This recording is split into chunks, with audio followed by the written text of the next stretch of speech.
Washington, D.C. has an abundance of theaters.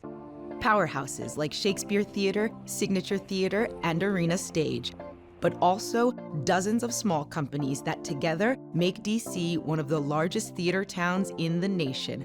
With so many companies, it's hard to get attention. One theater is differentiating itself by challenging the notion of what visual storytelling can be. In downtown D.C., Rorschach Theater is starting a play within the audience. It's a style known as immersive theater.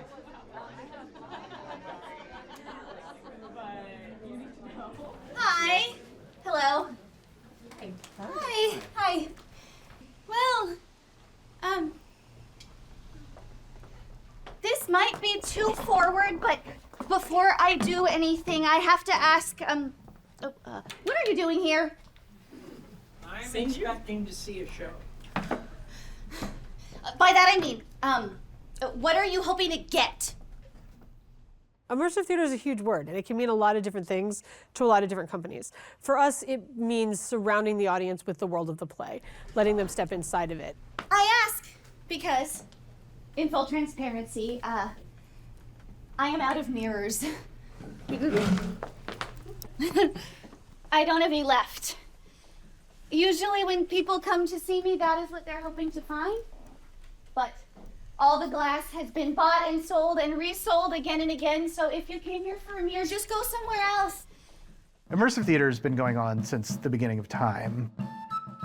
The theater that preceded Shakespeare was done in the streets, on carts, on caravans.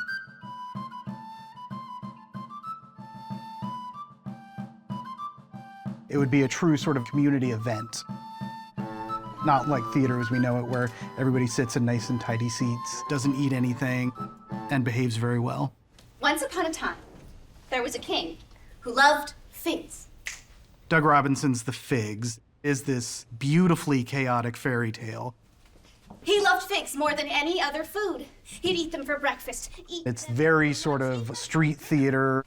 There was one tiny issue with his love for figs. Figs! Pay attention! Bring me 6 figs! The actors perform around everybody. It's very rough and fun and very sort of presentational. I never intended for this play to be immersive.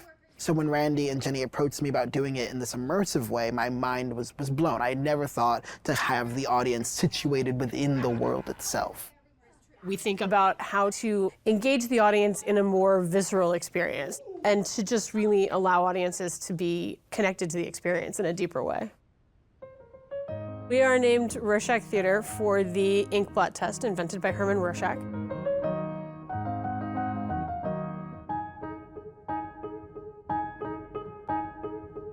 We loved the metaphor that what you see on stage speaks to who you are as a person, and everyone's going to see something a little bit different, and that tells you something about yourself. We really want you to come into the space and take away what you see from that and think about things yourself. The wind carried the message. We approached theater in a way that what we were creating was an event, and we used spaces that lent themselves to sort of a total experience. On the road. And we use what's essential about the architecture of the space to tell the story.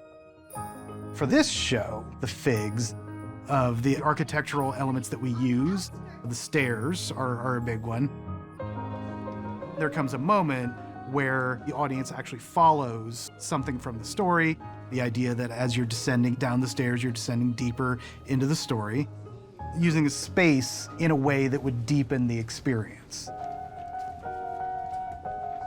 It allows an audience to be really invested in what's happening on the stage and to really hear and feel the story in a way that is different and to think about their own journeys, think about what connects to their own world. When Rorschach was founded in 1999, DC already had scores of theaters. We really felt like we could set ourselves apart as a company by going into spaces that were unusual and that people didn't expect to be in or hadn't been in, and it let them see those spaces in a new way. We have to bring in all the sound and all the lights and the chairs and the risers, and all of those pieces have to come in. But that does give us a huge amount of flexibility. We staged a play in the greenhouse of the old Hechinger building in Tenleytown. The greenhouse was a very hot place to make theater, we learned. We were in an old firehouse up at the parks at Walter Reed. We took over an office building in Southwest. We were in 2 floors of this 4-story building that we moved up and down the elevator throughout the show. Some of that began as a journey of necessity, right? Because theater spaces are expensive and they're hard to get and they're often booked. And part of it came out of like, where can we find a space? Where can we do something that's a little bit interesting and different? How do we give people that experience? And so we are in a men's clothing store right now. It's an 8,000 square foot, 2-level space that used to be a Rochester men's big and tall shop. This space we walked in and it immediately just had so much character. We use the upstairs as a lobby. In this case, it's part of the performance experience. There's lots of spaces downstairs for storage and building sets and having dressing rooms. And also this huge back wall that had been for men's shirts. We use it as the back of our bar now. And it's also part of the show. So it was a space that had character and had things for us to work with and explore as opposed to some of the more blank slate spaces. This space was perfect. There were columns all over the space. We've turned the columns into trees, and we've used them as a feature rather than something that's just in the way. If you hear the somber cries of a child, it could be Naomi's spirit out to wear your skin to feel human again. When it came time to think about what's the home for this play in DC, a theater town that I love, when Jenny and Randy reached out, I was like, this makes sense. I wasn't fully aware that they were in this found, converted storefront, but it was exciting when they pitched this idea that this is a play in which stories get deeper and deeper, and so we are going to stage it in a way that the audience gets to move deeper and deeper into the story. It was an opportunity to learn about my play, seeing what it can be beyond what I thought it could be. Rorschach's performance is in a neighborhood represented by the Golden Triangle Business Improvement District, BID for short. BIDS exists kind of as a bridge between the public sector and the private sector. We've been working to reimagine downtown Washington. We exist to provide a safe, vibrant, and welcoming environment for the people that live, work, and play in this neighborhood. This part of town has been primarily office for a very long time. When COVID hit, the neighborhood really took a hit as well. No one was coming to the office, which obviously impacted the businesses, the restaurant and retailers. We were left with a very high number of vacant ground floor retail spaces. And so we started to think about and reimagine what we could do with those spaces. We look for interesting ideas that will attract people to the neighborhood. And we are focusing a lot of our efforts on arts and culture. If you're going out for an arts-related event, chances are you're probably going to get something to eat before or after. Maybe you'll pop into a shop and buy something. So there's an economic engine associated with the arts in addition to the revenue that the arts produce on their own. It takes a special kind of theater company to be willing to come into a space, in this case, a former men's big and tall store, and say, I'm going to turn this into a theater, and I'm going to charge people to come in here and see a show. Bring me figs! Rorschach Theater has not only done it, they've done it successfully. Seize the fig bearer! And make it work.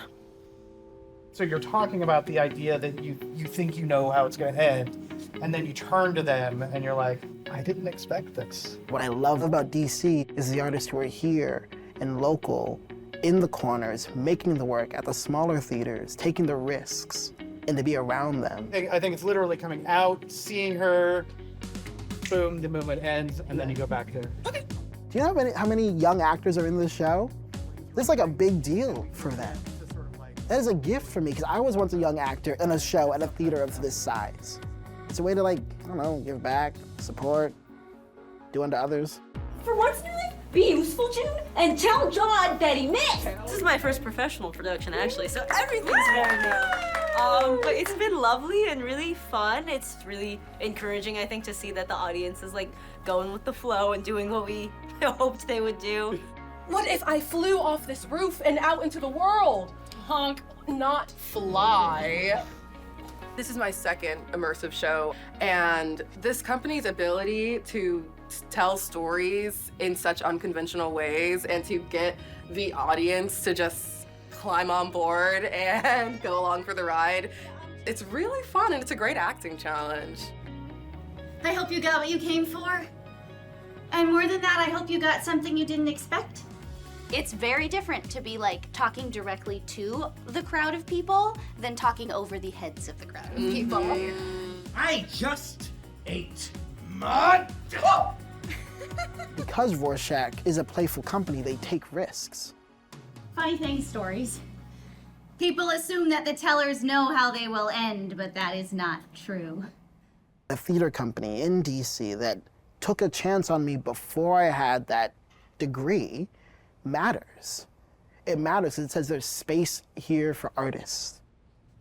Some of you may invite that story that nestled so snugly between your head and your heart to the tip of your tongue so that it may be shared again, making you a storyteller.